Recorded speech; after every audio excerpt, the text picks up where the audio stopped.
নতুন বিহাৰ লাগে নেকি তেন্তে ভোট দিয়ক এনডিএক 20 বছৰ ক্ষমতাত থাকিও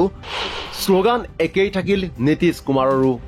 অহা নৱেম্বৰত অনুষ্ঠিত হ'বলগীয়া বিহাৰ বিধানসভা নিৰ্বাচন উপলক্ষে প্ৰধানমন্ত্ৰী নৰেন্দ্ৰ মোদী শুকুৰবাৰে ৰাজ্যখনৰ পূব চম্পাৰণ জিলাত উপস্থিত হয়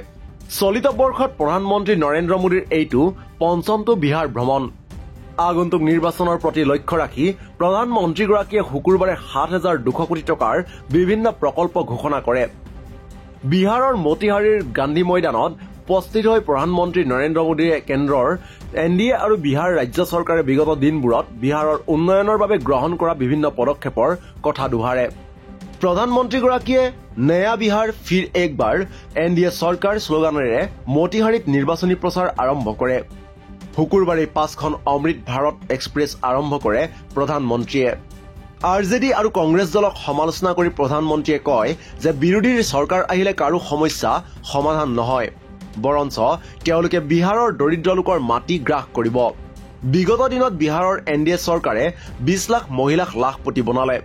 প্ৰধানমন্ত্ৰী কিষাণ সন্মান নিধিৰ জৰিয়তে 3.6 লাখ লোক উপকৃত হ'ল প্ৰধানমন্ত্ৰীয়ে অপাৰেচন সিন্দুৰৰ বিষয়টো উল্লেখ কৰি কয় যে বিহাৰৰ ভূমিতে তেওঁ পাকিস্তানক এহেকা দিয়াৰ সিদ্ধান্ত লৈছিল আৰু তেওঁ সেই সিদ্ধান্ত কাৰ্যকৰী কৰিলে বিহাৰত দিয়া প্ৰতিশ্ৰুতি কাৰ্যকৰী কৰাটোৱে প্ৰমাণ কৰে যে তেওঁ প্ৰতিটো প্ৰতিশ্ৰুতিয়েই ৰক্ষা কৰিব প্ৰধানমন্ত্ৰী উপস্থিত থকা সেই জনসভাতেই উপস্থিত আছিল বিহাৰৰ মুখ্যমন্ত্ৰী নীতিশ কুমাৰ উপমুখ্যমন্ত্ৰী ক্ৰমে সম্ৰাট চৌধুৰী আৰু বিজয় সিনহা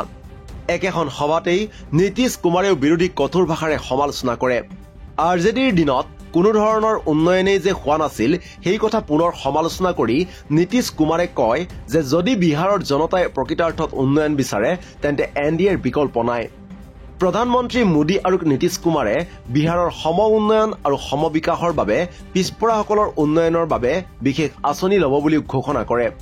ইতিমধ্যে নীতিশ কুমাৰে ক্ষমতালৈ আহিলে 1 কোটি নিবনুৱাক সংস্থাপন দিব বুলি প্ৰতিশ্ৰুতি দিছেই বিহাৰত বিজেপিয়ে অকলে আজিলৈকে এবাৰো ক্ষমতা দখল কৰিব পৰা নাই বিজেপি দলৰ পৰা মুখ্যমন্ত্ৰীও হোৱা নাই বিহাৰত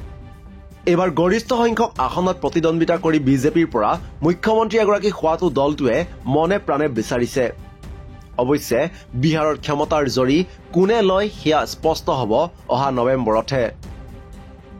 news desk report the cross current